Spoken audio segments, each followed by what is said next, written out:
লা ইলাহা ইল্লাল্লাহ, লা ইলাহা ইল্লাল্লাহ, লা ইলাহা ইল্লাল্লাহ।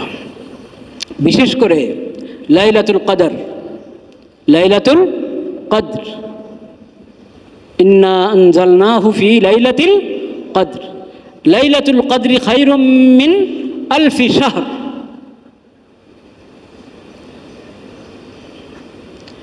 এই লাইলাতুল কদর রমজান মাসে, এবং প্রবল সম্ভাবনা যে রমজানের শেষ দশকে, এবং বেজোড় রাতগুলোর কোনো এক রাতে হওয়ার সম্ভাবনা আরও বেশি।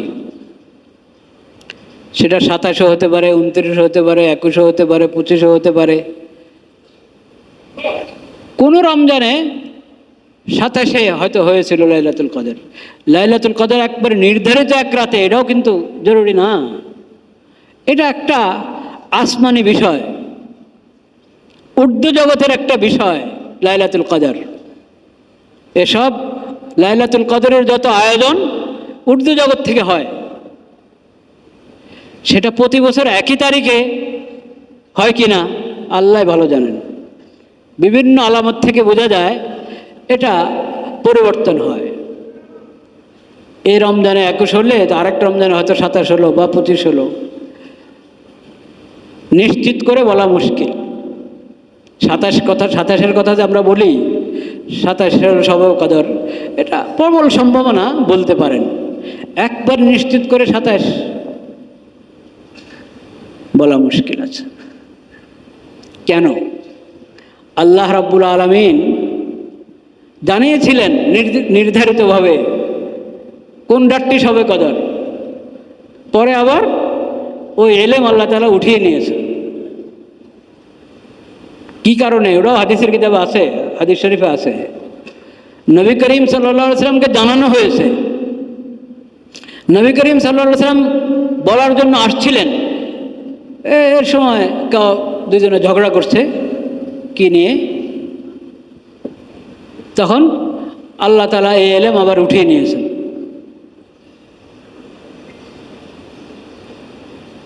আল্লাহ তাআলা উঠিয়ে নিয়েছেন। তো উঠিয়ে নিয়েছেন, উম্মতকে সতর্ক করা হলো ঝগড়া বিবাদে জড়াবে না, কখনো বিবাদ বিসংবাদে জড়াবে না, এটা ভালো না। এটা কারণে একটা এলেম আল্লাহ তাআলা উঠিয়ে নিয়েছেন জমিন থেকে। তো এলেমের বরকত তো এটা নষ্ট করবেই। আরেকটা হলো,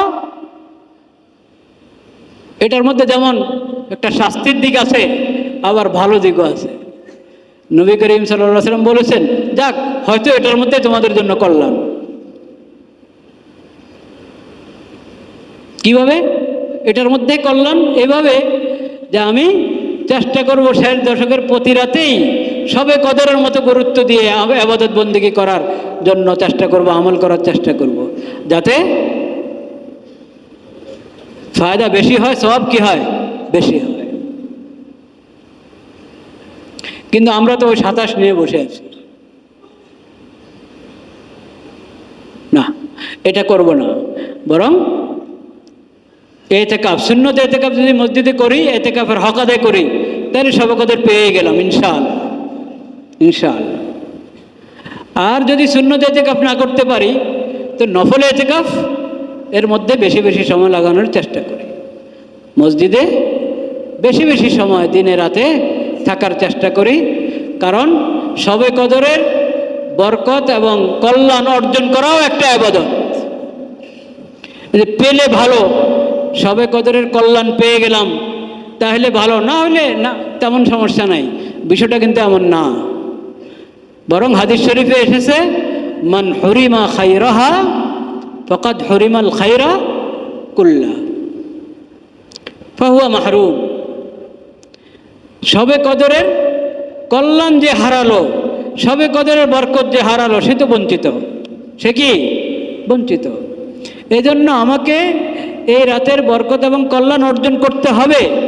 লা ইলাহা ইল্লাল্লাহ, লা ইলাহা ইল্লাল্লাহ, লা ইলাহা ইল্লাল্লাহ।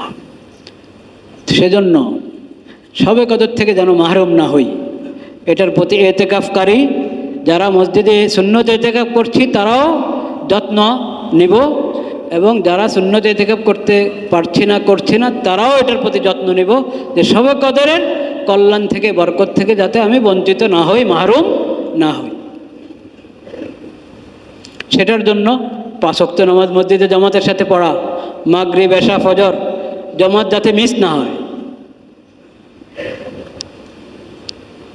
এবং অহেতুক অনর্থক কাজ থেকে যে কোনো সময় তো দূরে থাকা ভালো, দূরে থাকা উচিত, রমজানে আরও গুরুত্বের সাথে। আর গুনার কথা, গুনার কাজ থেকে তো দূরে থাকবই। তো আমি যদি রমাদান এবং সিয়াম এর হক আদায় করি তাহলে ইনশাআল্লাহ এই বরকত আল্লাহ তাআলা দান করবেন। বিশেষ করে সুন্নত ইতিকাফ এবং বেশি বেশি নফল ইতিকাফে বেশি সময় কাটানোর চেষ্টা করলে আরও নিশ্চিত হবে ইনশাআল্লাহ শবে কদরের বরকত পাওয়া, কল্যাণ পাওয়া। আল্লাহ তাআলা আমাদের সবাইকে তৌফিক দান করেন, কবুল করেন।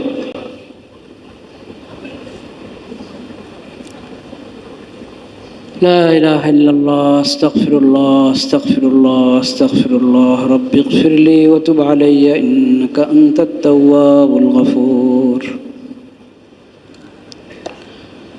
رب اغفر لي وتب علي إنك أنت التواب الغفور رب اغفر لي وتب علي إنك أنت التواب الغفور عائشة رضي الله تعالى عنها বর্ণনা করেন كان النبي صلى الله عليه وسلم إذا دخل العشر شد مئزره وأحيا ليله وأيقظ أهله إذا دخل العشر شد مئزره وجد وأحيا ليله وأيقظ أهله রমজানের শেষ দশক যখন শুরু হয়ে যেত নবী করিম সাল্লাল্লাহু আলাইহি সাল্লাম চূড়ান্তভাবে প্রস্তুত হয়ে যেতেন ইবাদত আরও বাড়িয়ে দেওয়ার জন্য। নবী করিম সাল্লাল্লাহু আলাইহি সাল্লাম রমজানের বাহিরেও ইবাদত বন্দেগী নেক আমলে থাকতেন, রমজানে আরও বেড়ে যেত। কিন্তু শেষ দশকে রমজানের প্রথম 20 দিন থেকে আরও বেড়ে যেত নবী করিম সাল্লাল্লাহু আলাইহি সাল্লামের ইবাদত বন্দেগী, একবারে কোমর বেঁধে নামতেন। সাদ্দা মিজারাহু ওয়া আহইয়া লাইলাহু, পুরো রাত জাগতেন। শেষ দশকে পুরো রাত জাগতেন। আচ্ছা, পুরো রাত জাগা অনেক গুরুত্বপূর্ণ আমল, বিশেষ করে শেষ দশকে। শর্ত আছে, শর্ত হলো ফজরের নামাজ জামাতে পড়তে হবে মসজিদে। পুরো রাত জাগলেন, সেহরি খেয়ে ঘুমিয়ে পড়লেন, ঘরে 2 রাকাত ফরজ পড়ে, সুন্নত 2 রাকাত, ফরজ 2 রাকাত পড়ে ঘরে শুয়ে পড়লেন, মসজিদে গেলেন না, জামাতে নামাজ পড়লেন না। তাহলে এভাবে রাত জাগার দরকার নেই। এরকম যার অবস্থা, সে 2-3 ঘন্টা ঘুমাবে, 2-3 ঘন্টা ঘুমাবে, কিছু বিশ্রাম করবে। কিন্তু যে পুরা রাত জাগলে কোনো সমস্যা নাই, ঠিক মতে পুরা সময়টা কাজে লাগাতে পারছে, তিলাওয়াতের মধ্যে, জিকিরের মধ্যে, তাহাজ্জুদের নামাজের মধ্যে, এবং ফজরের নামাজ আবার মসজিদে জামাতের সাথে পড়ছে, তাহলে পুরো রাত জাগবে। আর পারলে এশরাকের নামাজ পড়ে তারপরে বিশ্রাম করবে, যদি পারে। এশরাকের নামাজ পড়ে বিশ্রাম করা এটা স্বাস্থ্যসম্মতও বটে। এই যে ফজর পড়েই, ফজরের নামাজ তো আর দেরিতে হয় না, রমজানে 15-20 মিনিট পরেই ফজরের জামাত হয়ে যায়, সময় হওয়ার, সেহরির শেষ সময়, আদানের সময় সেটাই। এর 15-20 মিনিট পরেই ফরজ পড়ে ফেলে, কোনো মসজিদে 10 মিনিট পরেও পড়ে ফেলে, গিয়ে শুয়ে পড়ে। তো সেহরি যদি ভাত রুটি সেহরি করা হয় আর এর পরেই সাথে সাথে শোয়া হয়, এটা স্বাস্থ্যসম্মত না। আর সকালবেলায় বরকত, নবী করিম সাল্লাল্লাহু আলাইহি সাল্লাম দোয়া করেছেন, আল্লাহুম্মা বারিক লি উম্মতি ফি বুকুরিহা, আয় আল্লাহ আমার উম্মতকে, উম্মতের সকাল যখন সকালের মধ্যে বরকত দান করেন। সকালটা আমাদের গাফলতের মধ্যে চলে যায়। পারলে এশরাক পড়ে শোয়া, কিন্তু আপনি এশরাক পড়ে শুতে গেলে আবার আপনার ডিউটি আছে, সেখানে আপনি পৌঁছতে পারলেন না ঠিক সময়, এরকম বুজুর্গির দরকার নেই। এরকম হলে আপনি আগেই শুয়ে পড়েন, যাতে ওই আপনার ডিউটি, ওটা তো জরুরি, যেটা দায়িত্ব, আপনার চাকরি করছেন, ঠিক সময় পৌঁছা, এটা ফরজ। আর এরশাক পরে শোয়া মুস্তাহাব, শোয়া মানে এরশাক পর্যন্ত না শোয়া, এটা মুস্তাহাব। মুস্তাহাবের জন্য ফরজ লঙ্ঘন করা যাবে? যাবে না।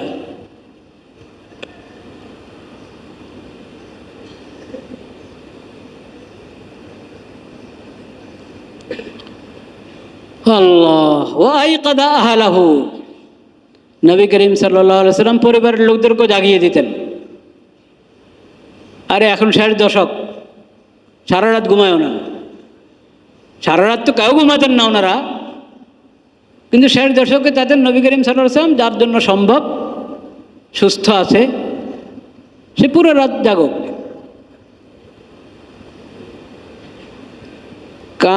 কানা রাসূলুল্লাহ সাল্লাল্লাহু আলাইহি ওয়াসাল্লাম ইয়াজতাহিদু ফিল আশরিল আওয়াখির মা লা ইয়াজতাহিদু ফি গায়রিহি। আয়েশা রাদিয়াল্লাহু তাআলা আনহা তার বর্ণিত আরেকটি হাদিস মুসলিম শরীফে আছে। আগে যেটা বললাম বুখারী শরীফের হাদিস এবং মুসলিম শরীফ দুটো কিতাবে আছে। নবী করিম সাল্লাল্লাহু আলাইহি ওয়াসাল্লামের ব্যাপারে আম্মাজান উম্মুল মুমিনিন আয়েশা রাদিয়াল্লাহু তাআলা আনহা বলেন, ইয়াজতাহিদু ফিল আশরিল আওয়াখির মা লা ইয়াজতাহিদু ফি গায়রিহি। 60 দশকে নবী করিম সাল্লাল্লাহু আলাইহি ওয়াসাল্লাম অনেক বেশি মেহনত করতেন ইবাদত বন্দেগীর ক্ষেত্রে, অন্য অন্য দিনের তুলনায়, অন্য মাসের তুলনায় তো বটেই, রমজানেরও অন্য অন্য দিনগুলোর তুলনায়, রাতগুলোর তুলনায় বেশি মেহনত করতেন নবী করিম সাল্লাল্লাহু আলাইহি ওয়াসাল্লাম, বেশি মুজাহাদা করতেন ইবাদত বন্দেগীতে, তাহাজ্জুদ তিলাওয়াতে। লা ইলাহা ইল্লাল্লাহ, লা ইলাহা ইল্লাল্লাহ, লা ইলাহা ইল্লাল্লাহ।